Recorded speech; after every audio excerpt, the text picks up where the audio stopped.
नमस्कार दोस्तों, आप सभी का स्वागत है हमारे YouTube चैनल पर। तो काफ़ी दिनों बाद चैनल पे वापसी हो रही है। कुछ कारणवश वीडियो नहीं डल पाई, तो आज देखेंगे हम उत्तराखंड की प्रमुख जनजातियां। आज हमारा इस सीरीज का 22वां भाग होगा। 21 भाग इससे पहले डाल चुके हैं, तो अभी हम उत्तराखंड की जनजातियां पढ़ेंगे, जिसमें कि आज हम पढ़ेंगे एक आराम से पढ़ेंगे। तो पहली जनजाति होगी हमारी थारू। तो इम्पोर्टेंट क्लास रहेगी। उत्तराखंड पुलिस हो, वीडियो बीपीडीओ हो, चाहे अभी आने वाला अपर पीसीएस हो 29 तारीख को, सभी चीज़ों के लिए इम्पोर्टेंट क्लास रहेगी। तो थारू जनजाति के बारे में देखते हैं हम क्या क्या क्वेश्चन यहाँ से बन सकते हैं। तो पहला क्वेश्चन रहेगा हमारा, उत्तराखंड और कुमाऊं की सर्वाधिक आबादी वाली जनजाति कौन सी है? तो ये है हमारी थारू। ध्यान रखें कौन सी जनजाति है भाई, तो थारू जनजाति आप ध्यान रखेंगे। और थारू जनजाति अगर पूछें कहाँ निवास करती है, सर्वाधिक थारू जनजाति कहाँ पाई जाती है, तो ये पाई जाती है हमारा उधम सिंह नगर में। और उधम सिंह नगर में भी कहाँ कहाँ, तो उधम सिंह नगर में ये खटीमा, जहाँ से हमारे धामी जी हैं, किच्छा, साथ ही आप ध्यान रखेंगे सितारगंज और नानक मत्ता। यहाँ पे ये 141 गांव में निवास करते हैं। ध्यान रखेंगे सारे, वैसे तो हर किताबों में फैक्ट मिल जाएगा आपको, फिर भी मैं बता देता हूँ तो ध्यान रखेंगे आप। और 90% लगभग 90% थारू लोग की आबादी उधम सिंह नगर में ही निवास करती है। जो उत्तराखंड में जितने भी थारू जनजाति से लोग हैं वो 90% लगभग उत्तराखंड के उधम सिंह नगर में ही निवास करते हैं। और तराई भावर क्षेत्रों में ये निवास करती है लगभग। और उत्तराखंड के अलावा जैसे कि हमारा यूपी हुआ, आपका बिहार हुआ और आपका नेपाल हुआ, यहाँ पे भी मतलब थारू जनजातियां पाई जाती है। और इनका कार्य जैसे स्थायी कृषक, पशुपालन व आखेट, वैसे ये पुराने चीजें किताबों में छपी हुई है, पर अब तो सभी लोग जैसे नौकरी वगैरह के लिए चले गए हैं। जैसे एसटी को 4% कोटा है, ओबीसी को क्या बोलते हैं आपका 14% है, और एसटी को 19% है। तो उस हिसाब से सभी लोग अब जॉब वगैरह की तैयारी कर रहे हैं, अच्छे बिजनेस कर रहे हैं सभी लोग। तो अब तो ऐसा कुछ रहता नहीं है, कम ही लोग अब पशुपालन और कृषि कर रहे हैं, आप सभी को पता है। पर यूपी उधम सिंह नगर में थोड़ा कृषि का कल्चर अभी भी बाकी है, बाकी सब जगह तो खत्म ही हो चुका है। तो नेक्स्ट क्वेश्चन की ओर चलते हैं। नेक्स्ट क्वेश्चन क्या है हमारा, थारू लोग अपने आप को किसका वंशज मानते हैं? तो ये अपने आप को किसका वंशज मानते हैं भाई? महाराणा प्रताप का। महाराणा प्रताप कहाँ से रिलेट है? तो राजस्थान से। आपने सुना होगा अकबर के साथ काफी हल्दी घाटी के युद्ध वगैरह महाराणा प्रताप ने लड़े थे, तो ये खुद को महाराणा प्रताप के वंशज मानते हैं। और वैसे थारुओं को किरात वंशी भी माना जाता है। ध्यान रखेंगे आप, क्या माना जाता है? थारुओं को किरात वंशी भी माना जाता है। ये पॉइंट भी आप ध्यान रखेंगे। साथ में थारू जनजाति के लोगों का जैसे कद इनका छोटा होता है, मंगोल प्रजाति के सर्वाधिक निकट पाए जाते हैं। कौन सी प्रजाति के? मंगोल प्रजाति है उसके ये सर्वाधिक निकट पाए जाते हैं। और इनका प्राय समतल नाक वगैरह ये सब चीजें, इनका जो मुख्य आकृति वगैरह है। तो ज्यादा इसमें कुछ पूछता नहीं है। तो नेक्स्ट क्वेश्चन की ओर चलते हैं हम। नेक्स्ट क्वेश्चन होगा हमारा कि थारू जनजाति में गोत्र को क्या कहा जाता है? हाँ, ये इंपॉर्टेंट हो सकता है। थारू जनजाति में गोत्र को कुरी कहा जाता है। कुरी मतलब गोत्र, जैसे गोत्र होते हैं तो गोत्र को यहाँ पे कुरी कहा जाता है। ध्यान रखेंगे आप ये चीज भी। और थारुओं में जो गोत्र होते हैं, तो कौन कौन से गोत्र होते हैं, तो कभी भी पूछ सकते हैं। तो इसमें गोत्र होते हैं, एक होता है बड़वायक, ध्यान रखेंगे, नोट कर लेंगे आप ये चीज। बड़वायक, रावत, भट्टा, भट्टा होता है, एक होता है महतो, और एक होता है डहेत। ये सभी यहाँ पे गोत्र के नाम है। और सबसे उच्च गोत्र जो माना जाता है वो माना जाता है बड़वायक। बड़वायक क्या माना जाता है? सबसे उच्च गोत्र थारू जनजाति में। ये पॉइंट भी आप ध्यान रखेंगे। और जो राणा उपजाति के लोग हैं थारू, उनको भी थारू लोगों में सर्वश्रेष्ठ माना जाता है। किसको? राणा उपजाति को। और जो कि जो राणा उपजाति है ये नैनीताल में निवास करती है। जो थारू में राणा है ये नैनीताल में निवास करती है। और थारू जनजाति में एक और चीज इनमें मान्यता है कि पुरुष जो होते हैं लगभग चोटी रखते हैं। अब तो कोई रखता नहीं है उतना, पर और जो योग्यतम पुरुष होता है, योग्यतम पुरुष जो होता है उसको क्या कहा जाता है? तो उसको गुंथूर कहा जाता है। गंथूर होगा, सॉरी, गंथूर। ध्यान रखें क्या कहा जाता है? गंथूर कहा जाता है। तो आगे चलते हैं हम नेक्स्ट क्वेश्चन की ओर। नेक्स्ट है हमारा, बदला विवाह प्रथा किस जनजाति में प्रचलित है? तो बदला विवाह प्रथा हमारा थारू जनजाति में प्रचलित है। बदला विवाह क्या होता है कि मान लो कि कोई लड़का किसी लड़की के घर रिश्ता लेके गया, तो वहाँ पे वो जो लड़का रिश्ता लेके गया है, तो जो लड़की होगी, लड़की का भाई भी उधर से लड़के की बहन को पसंद कर लेगा और लड़कियों का आदान प्रदान हो जाएगा।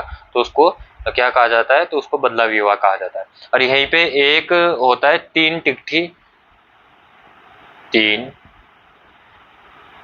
विवाह, ये भी थारुओं में ही प्रचलित है। कौन सा?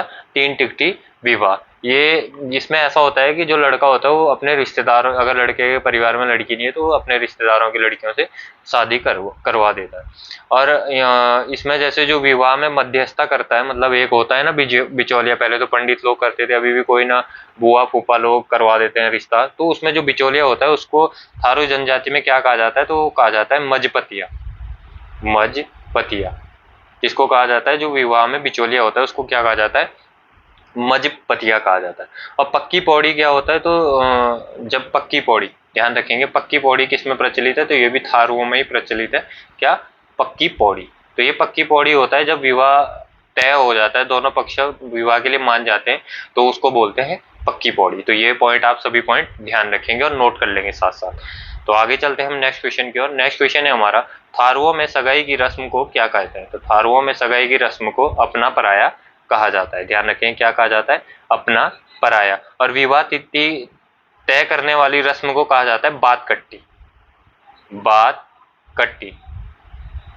तो बात कट्टी किसको कहा जाता है? जब विवाह की तिथि तय हो जाती है तो उसको क्या कहा जाता है? बात कट्टी। और इनका विवाह जो ज्यादातर होता है तो या माघ या फ्लोरा दूज के टाइम पे इनका विवाह ज्यादातर होता है, माघ या फ्लोरा दूज के टाइम पे। विवाह के बाद जब लड़की लड़के के घर स्थायी रूप से आती है तो उसे चाला कहा जाता है। चाला। चाला, ध्यान रखेंगे, चाला वर्ड। चाला वर्ड किससे संबंधित है? तो थारुओं से संबंधित है। जब विवाह के बाद जब लड़की स्थायी रूप से अपने ससुराल आ जाती है, क्योंकि उससे पहले कुछ इनकी रस्में होती है, तो उस लड़की अपने मायके में रहती है, शादी के बाद वापस मायके चल जाती है, तो 1-1.5 महीने बाद वो परमानेंटली यानी स्थायी रूप से जब अपने ससुराल में आती है तो उसको चाला कहा जाता है। ये पॉइंट भी आप ध्यान रखेंगे। आगे चलते हैं हम नेक्स्ट क्वेश्चन की ओर। नेक्स्ट है हमारा, थारुओं में लठ भरुआ भोज कब दिया जाता है? तो लठ भरुआ भोज थारुओं में है ये विधवा विवाह के समय, यानी जब कोई पिता अपने विधवा पुत्री का वापस विवाह करता है तो वो अपने लोगों में लठ भरुआ भोज देता है, तो उसको कहा जाता है। और विधवा विवाह में चुटका तथा उठान विवाह प्रचलित है। कौन सा विवाह? जैसे विधवा विवाह होता है तो उसमें कौन कौन सा विवाह प्रचलित है? चुटकटा और उठान। ये दोनों पॉइंट भी आप ध्यान रखें। कौन सा? चुटकटा और उठान विवाह प्रचलित है। और महिलाओं को तलाक देने का अधिकार भी है यहाँ पे, और जिसे उरारी कहा जाता है। उरारी, तो अगर पूछ लेगा उरारी किसे कहा जाता है, तो महिलाओं को तलाक देने का अधिकार जिसको क्या कहा जाता है? उरारी कहा जाता है। ये पॉइंट भी आप ध्यान रखेंगे। आगे चलते हैं हम नेक्स्ट पॉइंट की ओर। तो नेक्स्ट है थारू जनजाति की वेशभूषा व भोजन। तो क्या क्या इनकी वेशभूषाएं हैं और क्या इनके भोजन है? तो इसमें देखते हैं, जैसे पुरुषों का है तो पुरुष तो लगभग परंपरागत लंगोटी ही पहनते हैं इनमें। अब तो कुछ और, अब तो सभी पैंट शर्ट वाले हो गए हैं, तो पहले इनमें लंगोटी वगैरह पहने जाते थे। और भोजन में चावल और मछली प्रचलित है इसमें भाई। क्या? चावल और मछली। ये पॉइंट आप ध्यान रखेंगे। तम्बाकू मदिरा मुख्य पेय पदार्थ है। और भोजन को मतलब पुरुषों को भोजनालय में जाने की अधिकार नहीं होता है यहाँ पे। और क्या इसमें इम्पोर्टेंट होगा आपका कि वनों में आखेट भी करते थे ये, जिसे खाबर कहा जाता था। खाबर, ध्यान रखेंगे, खाबर। खाबर किसे कहा जाता था? जब ये वनों में शिकार करने जाते थे तो उसको खाबर कहा जाता था थारू जनजाति में। ये पॉइंट भी आप ध्यान रखेंगे। बाकी इसके अलावा तो कुछ ऐसा कुछ है नहीं इनमें। बाकी देखते हैं नेक्स्ट क्वेश्चन की ओर। नेक्स्ट आगे चलते हैं हम। आगे हमारा थारू जनजाति की धार्मिक परंपरा। तो इसमें धार्मिक परंपरा में ये पितृवंशी है तथा पितृस्थानीय पारिवारिक परंपरा देखने को मिलती है यहाँ पे। और समाज मात्र सत्तात्मक भी है थोड़ा बहुत। और महिलाओं को यहाँ उच्च स्थान दिया गया है। किसको? महिलाओं को उच्च स्थान दिया गया है। और यहाँ पे 4 तरह की पूजाएं की जाती है। कितने तरह की? 4 तरह की यहाँ पे पूजा की जाती है। किसमें? थारुओं में। ये पॉइंट भी आप ध्यान रखेंगे। आगे चलते हैं, थोड़ा आगे देखते हैं। तो ये थारू जनजाति के लोग धन की धान हो गई, धन नहीं होगा, ये थोड़ा सा गलत हो गया यहाँ पे। धान की बुआई के बाद कौन सी पूजा करते हैं, तो ये करते हैं हरिया पूजा। ध्यान रखेंगे कौन सी पूजा करते हैं, हरिया पूजा। और हरिया पूजा में, हरिया पूजा के बाद ये और इनके जो त्यौहार होते हैं, ये नवरात्रि में दशहरा दशहरा पूजा भी करते हैं। नवरात्रि होते हैं उसमें दशहरा पूजा करते हैं, हिंदू धर्म को मानते हैं। और इनके इष्ट देव, ध्यान रखेंगे भाई, यहाँ से क्वेश्चन बहुत बार बने हैं। तो इष्ट देव थारुओं के कौन कौन से हैं, तो इष्ट देव है इनका खड़गाभूत,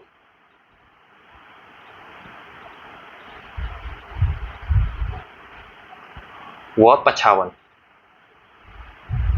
पछावन, ये इनके इष्ट देव है।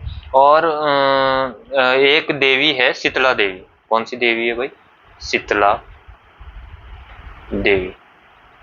ये शीतला देवी की पूजा तब करते हैं जैसे जो छोटी माता होती है, जो दाने दाने हो जाते हैं या चेचक भी कहते हैं उसको, तो छोटी माता या चेचक की बीमारी को दूर करने के लिए ये शीतला देवी की पूजा करते हैं। ये पॉइंट भी आप ध्यान रखेंगे। और पशुओं की रक्षा के लिए, पशुओं की रक्षा के लिए किसकी पूजा करते हैं, तो ये नगराई देवी की पूजा करते हैं। कौन सी देवी, नगराई, नगराई देवी की पूजा करते हैं ये पशुओं की रक्षा के लिए, ध्यान रखेंगे आप। और फसल की रक्षा के लिए, फसल रक्षा के लिए करते हैं जगमथिया देवी। ध्यान रखेंगे ये भी, जगमथिया देवी, ये भी आप पॉइंट ध्यान रखेंगे। और शिकार की देवी होती है इनकी, वो होती है व्याघ्रेश्वरी देवी, वागेश्वरी देवी। ये किसके लिए होती है, ये शिकार, जब ये शिकार वगैरह खेलने जाते हैं तो उससे पहले ये इसकी पूजा करते हैं। और वैसे इनमें काली और भूमिया व कारोदेव आदि देवी देवताओं की पूजा करते हैं। और भूमि देवता की भी पूजा करते हैं, बड़ा बाबा, चबूतरा, प्रत्येक, मतलब जो भूमिया देवता होता है उसका जो चबूतरा वो प्रत्येक थारू लोगों का जो घर होता है उसके सामने बना हुआ होता है। ये पॉइंट भी आप ध्यान रखेंगे। आगे चलते हैं हम नेक्स्ट पॉइंट की ओर। नेक्स्ट है हमारा थारू जनजाति की त्यौहार एवं परंपरा। तो त्यौहार इनके कुछ ऐसा तो कुछ है नहीं, तो बैसाख महीने में ये बजहर त्यौहार इंपॉर्टेंट है। यहाँ से बजहर त्यौहार कौन मनाता है ये पूछते हैं, बहुत बार एग्जामों में पूछा गया है, तो आप नोट कर लेंगे बजहर त्यौहार।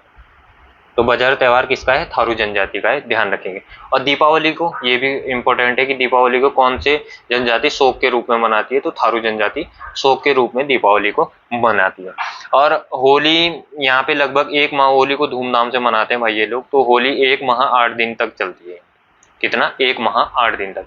और होली के अवसर पर अगर पूछें खिचड़ी नृत्य कब किया जाता है और कौन सी जनजाति खिचड़ी नृत्य करती है, तो थारू जनजाति करती है। और कब करती है, होली के समय ये खिचड़ी नृत्य करती है।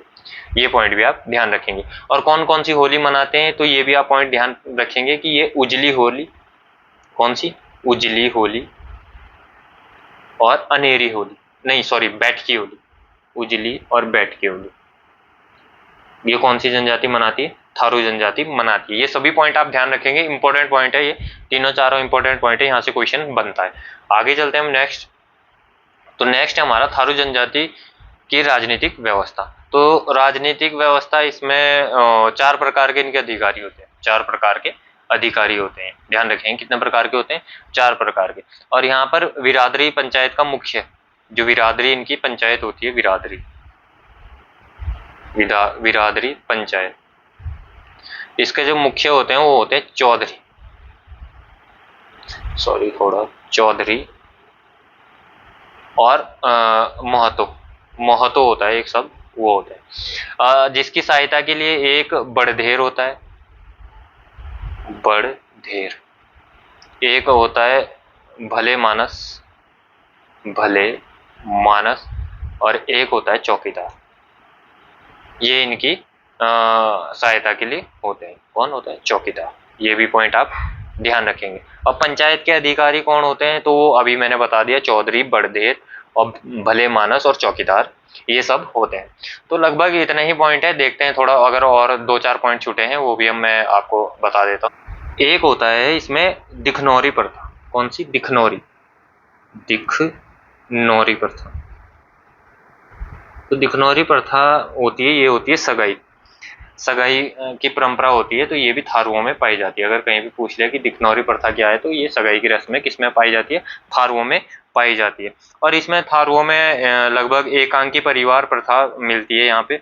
और झुमड़ा थारुओं का नृत्य और झुमड़ा, ध्यान रखेंगे क्या है झुमड़ा, इसको लिख लें आप, झुमड़ा ये क्या होता है, थारुओं का नृत्य है ये। और एक होता है लहचारी,